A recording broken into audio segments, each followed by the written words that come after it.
Opa, tudo bem? Sejam bem-vindos a mais um vídeo do canal Com a Ideia para a gente dar continuidade sobre o nosso papo sobre o regime militar, a ditadura que se iniciou no Brasil em abril de 64. Nos vídeos anteriores discutimos um pouco do contexto, o governo de Castelo Branco. Hoje vamos falar um pouco sobre o governo de Arthur da Costa e Silva, este que assumiu a presidência do Brasil como o segundo presidente militar em 15 de março de 1967, junto também com a nova Constituição criada, elaborada e colocada e aprovada pelos militares, que passa a entrar em vigor junto com o novo mandato de um novo presidente da República. O governo do Costa e Silva é marcado pelo início das mobilizações sociais. A partir de 1967, a população brasileira já começa a se dar conta do que seria, do que estava sendo, do que poderia ser a ditadura militar. Então começam a crescer as manifestações de ruas, manifestações populares contra o autoritarismo, a violência e a favor, em especial, da volta à democracia no Brasil. E dentre essas manifestações, alguns acontecimentos vão marcar o desenrolar do governo do Costa e Silva, que a gente vai ver que vai ser um pouco curto, né, no sentido de tempo em que o Costa e Silva vai permanecer governando o Brasil. Em 28 de março de 67, durante uma dessas manifestações de rua, um estudante secundarista chamado Edson Luiz acaba sendo assassinado pela polícia militar no confronto. A morte do Edson Luiz vai provocar uma comoção social e também política muito forte, tanto que o seu velório, o seu enterro vai acabar se transformando em um gigantesco ato político e vai acabar provocando, né, o acontecimento de vários outros protestos em várias outras cidades do Brasil. E aí o enterro do Edson Luiz acaba se transformando numa grande manifestação e provocando, alguns dias depois, aquilo que vai ficar conhecido como a Passeata dos 100 mil, um movimento de rua que vai levar artistas, intelectuais, enfim, a população de uma forma geral para as ruas, em especial no Rio de Janeiro, pedindo e clamando o fim da repressão e do autoritarismo policial e político que o Brasil vinha vivendo, cobrando pela volta da democracia. Esses movimentos acabam ganhando muita força durante esse momento.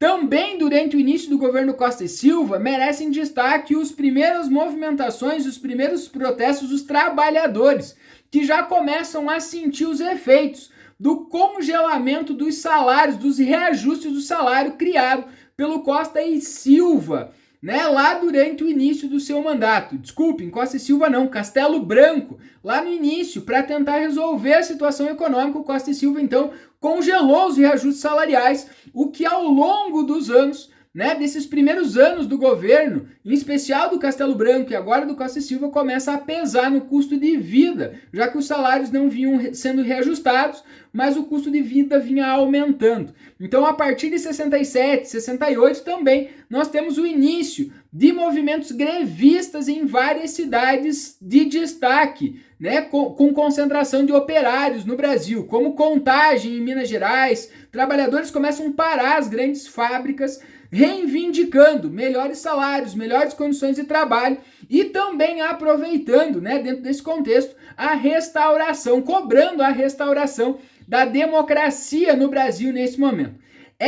Esses movimentos populares, esses movimentos sociais de cobrança, né, principalmente pelo fim da ditadura, do fim do autoritarismo, acaba fazendo com que o regime militar acabe endurecendo nesse momento e acabe dando respostas. E essa pressão que o governo começa a sofrer das ruas também começa a vir de dentro do movimento político brasileiro, de dentro do poder legislativo brasileiro. E aí destaque para a atuação de um episódio que vai marcar a história do regime militar nesse momento, que é a declaração do deputado Márcio Moreira Alves, do MDB, em alguns dias que antecederam o desfile de 7 de setembro de 1968. Em pleno plenário nacional, Márcio Moreira convoca a população a boicotar o 7 de setembro, fazendo denúncias pesadas sobre o regime militar, principalmente sobre as torturas que vinham aparecendo e vinham sendo denunciadas no Brasil nesse momento. O governo militar não gostou nada disso e, extremamente enfurecido, pediu a imediata cassação dos direitos políticos do deputado, coisa que o Congresso Nacional, a Câmara de Deputados, não fez e acabou se negando, justamente pelo risco que o deputado poderia passar a correr a partir disso. Isso vai abrir o precedente, né, com a atuação política dos opositores dentro do Congresso Nacional e as mobilizações de rua, acaba provocando o contexto do endurecimento e do início daquilo que vamos chamar dos anos de chumbo. Em 13 de dezembro de 1968 é assinado o AI-5, o pior, o mais duro e o mais violento dos atos institucionais.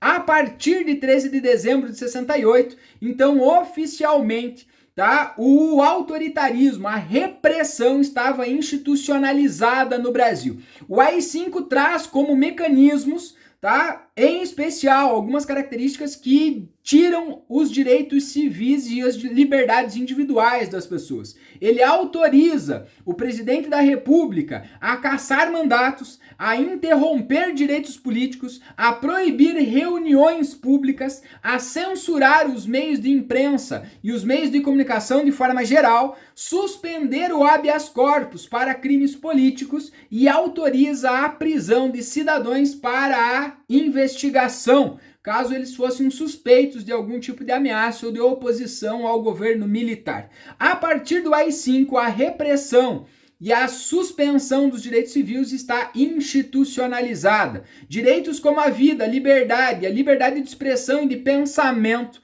passam a não existir mais. E literalmente a ditadura se escancara nesse momento. E a partir de 68, então, começa aquilo que nós vamos chamar de anos de chumbo. Durante esse momento, então, esses movimentos populares, movimentos de rua, movimentos estudantis, vários movimentos sociais e movimentos trabalhistas, sindicais, passam a ser reprimidos. Então, esses movimentos também acabam mudando a sua forma de atuação nesse momento. Acabam abandonando os protestos pacíficos, cobrando a volta da democracia e optam, então, por enfrentar o regime militar de forma armada. Então aqui começa, a partir de 68, início de 69, começa o período da ditadura que é marcado pela luta armada. Começam a se formar grupos de guerrilha que vão tentar enfrentar para derrubar o regime militar. Esses movimentos de guerrilha tanto vão acontecer no meio urbano quanto no meio rural. E aí alguns movimentos, algumas organizações vão acabar surgindo nesse momento. Destaque para a Aliança Nacional Libertadora, que vai ter aí como principal figura o Carlos Marighella, como um dos seus principais líderes, que vai ter aí uma série de atuações, e em especial a ANL, Ação Nacional Libertadora, vai ficar responsável pelo famoso sequestro do embaixador dos Estados Unidos, Charles Elbrick, em setembro de 69, onde eles conseguiram aí, por meio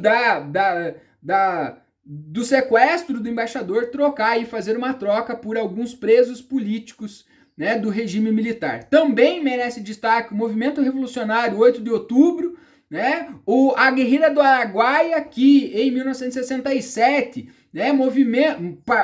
pessoas ligadas ao movimento do Partido Comunista acabam se isolando então na região do Rio Araguaia, na Amazônia brasileira, para tentar convencer e mobilizar os trabalhadores, os camponeses no Brasil para a luta a favor da democracia e contra o regime militar. Mas quando os militares descobriram onde estava acampado o movimento da guerrilha do Araguaia, os militares então vão combater. A maioria dos membros foram presos, mortos durante o processo de combate à guerrilha do Araguaia. Também um movimento que vai marcar esse movimento da luta armada é a Vanguarda Popular Revolucionária, a VPR. Então esses movimentos optaram, né, por abandonar as passeatas, as lutas pacíficas das ruas devido à violência e ao autoritarismo do governo e passaram então a tentar enfrentar o regime militar a partir da luta armada, organizando-se movimento.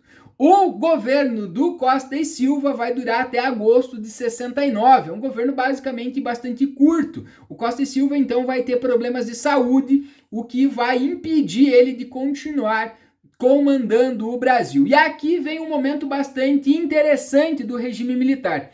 Então, como os militares mantiveram, de uma forma geral, a aparência democrática do regime, o vice-presidente, em exercício, naquele momento, o vice-presidente do Costa e Silva era, então, o civil Pedro Aleixo. E quando o Costa e Silva, então, estava impossibilitado de governar o Brasil, porque entrou em estado vegetativo devido a um derrame cerebral, a junta militar impediu o Pedro Aleixo de assumir a presidência da República. E aí essa junta passa a intervir no Brasil, em agosto de 69, e a junta militar vai escolher um novo presidente, que vai aí então ser escolhido Emílio Garrastazu Médici, que começa um novo mandato a partir de 69, tá? Substituindo o Costa e Silva, ok? Mas o governo do